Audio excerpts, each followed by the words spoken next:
evening, everyone. Today we would like to talk about the phoneme same but different. First of all, let me introduce our team member. I am Made Eni Kesumawati, NPM 2256, Wayan Kristina Yanti, NPM 2266, Komang Aryanti, NPM 2278, and the last is Putu, Diah, Pradnya, Paramitha, NPM 2288. For the first topic, we will discuss about variation, when to ignore it. Phonological variation is concerned with sounds and the way we pronounce the words.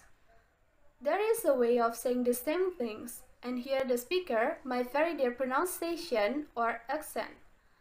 In phonetic and phonology, free variation is an alternative pronunciation of a word that doesn't affect the word's meaning.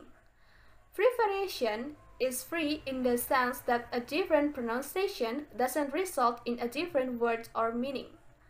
This is possible because some allophones and phonemes are interchangeable and can be substituted for each other or said to have overlapping distribution.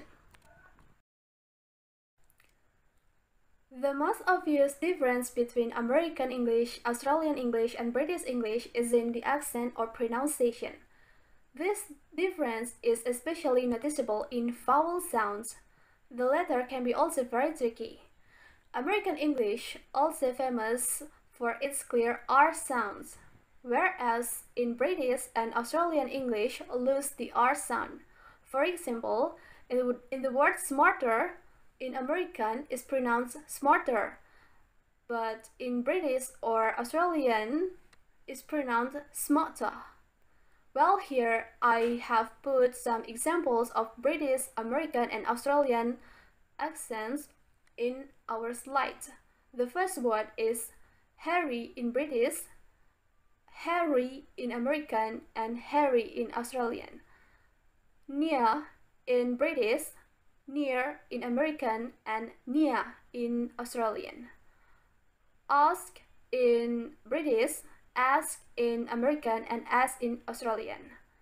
Answer in British, answer in American, and answer in Australian. And the rest of example you can see in our slide. Let us move to the second topic. It's about variation in written language. When first learning a language from a young age, children do not fully understand the depth of words. They will make everything simple. When they learn to write, they do the same thing. They copy what they see, but don't know the real reason or right way.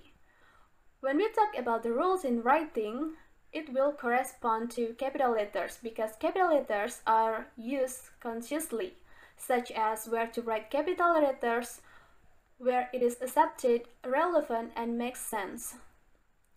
Here, we already put an example of using capital letters on our slide.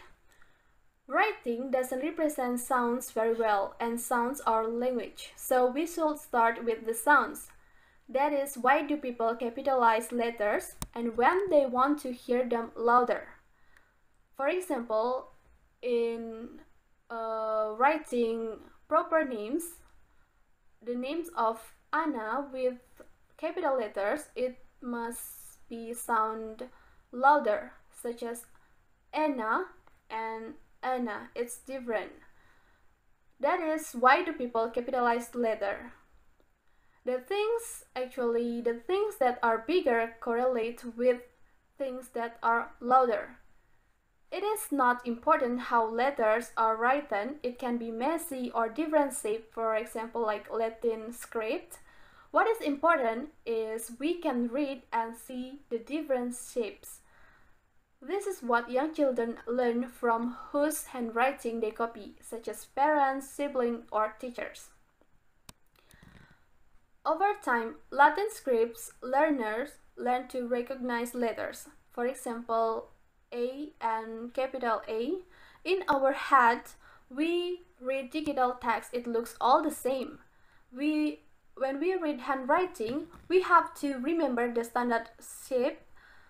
There is no real shape when we think or speak in our heads, but when we read, we have to remember the shapes.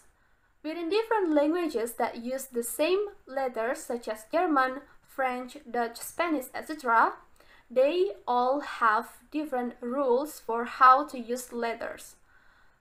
The same thing, they all do it, remember the shape and consciously look for the correct shapes. Those are about the variation in written language. Well, for the third topic, we will discuss about a phoneme.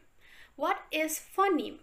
Well, a phoneme is the smallest unit of sound in a word that makes a difference in its pronunciation as well as its meaning from another word. Well, the way how to know whether a sound is a phoneme or not, we should find the minimal pairs. Well, minimal pairs is two words with the same number of sound segments and differ in single phoneme, have similar sound and different meanings. Here, I also put an example, 3 examples of minimal pairs, such as bin and min, mud and thud, love and cuff. And for the rest explanation will be continued by my friend Kristina Yanti.